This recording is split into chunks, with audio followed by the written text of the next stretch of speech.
Maintenant, monsieur Lee, on veut des réponses. Très bien, très bien. À la base, je voulais agrandir ma cave, et en creusant, je suis tombé sur cette pierre. J'en ai parlé à un de mes amis, un collectionneur, mais il voulait la vendre, pas l'étudier. Voilà qui est très intéressant. Et cet ami, où est-il? Je sais pas. J'étais perplexe. Van et Charlie sortirent un instant de la tente. Ils furent très vite repoussés à l'intérieur par deux hommes cagoulés et armés de fusils d'assaut.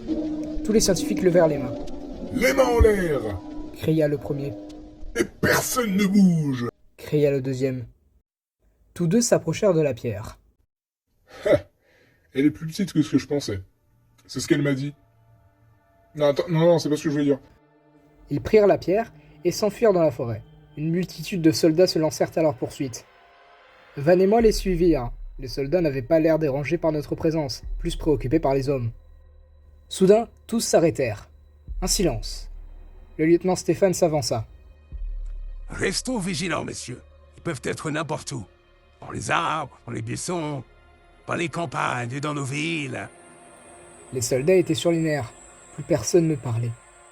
L'un d'entre eux me regarda. Mais pourquoi il y a deux gamins avec nous? Une détonation retentit, le soldat se prit une balle dans le front et s'écroula sur le sol. Et putain de merde, un combat! Les soldats tiraient dans tous les sens. Van et moi se jetèrent sur le sol. Dans cette agitation, je voyais les soldats tomber de part et d'autre. Van rampa et se cacha dans un buisson. Je le suivis. Un soldat tomba juste à côté de nous. Et puis soudain, plus rien. Un silence. Je me levai pour observer la scène. Le lieutenant Stéphane était debout, avec le peu de soldats qui avaient survécu. Lieutenant, je pense qu'il recharge, lieutenant. Lieutenant, j'attends vos ordres, lieutenant. Mes ordres. Trouvez-moi ces enfoirés. Les soldats se dispersèrent dans la forêt. Le lieutenant, lui, restait ici. Il avait perdu un nombre considérable d'hommes en si peu de temps. Un cri retentit, qui brisa le silence. Deux soldats sortirent de la forêt avec un homme. Ils le lancèrent devant le lieutenant Stéphane. Ce dernier lui arracha sa cagoule. Et M. Guy écarquilla les yeux. C'est lui, c'est lui. Ah, je vois. Encore un enfoiré de collectionneur. Stéphane prit une grande inspiration et frappa l'homme au visage. L'homme tomba en arrière. Un problème, non, lieutenant? Oui, un très gros problème. Une quinzaine d'hommes morts à cause d'un collectionneur. Ni une ni deux, il le frappa encore et encore. Il attrapa le col de sa veste. Enfoiré! Cria-t-il et le lança sur un arbre. Bon, fini de jouer. Il est où l'autre? Hein? Quel autre? Ah, parce qu'il y en a deux? Van sortit du buisson. Oui, il y en avait deux. Le connaissant, il a dû partir très loin. Stéphane sortit son revolver et le frappa au visage. Aïe, ok, c'est bon. Non, toi tu la fermes, toi. Je t'ai pas autorisé à l'ouvrir. Ok, c'est bon, désolé. Un autre coup de feu retentit. Les autres soldats sortirent de la forêt avec l'autre homme. Lieutenant, on l'a attrapé, lieutenant. Je sais, j'ai vu. Il est blessé?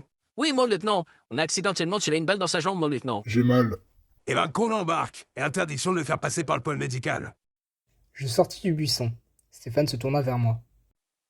Et vous deux, jeunes gens, vous n'êtes pas blessés, j'espère? Non, nous ça va. Stéphane soupira et repartit. Nous avons donc suivi les autres soldats jusqu'au camp.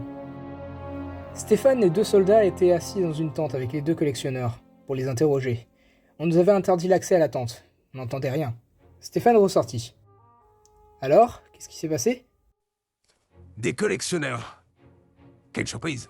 Ils ont caché la pierre, mais ils ne comptent pas nous donner leur position. Alors je sais vraiment pas quoi faire. Je réfléchis. Pour moi, c'était mieux ainsi. Je fis part à Stéphane de mes pensées.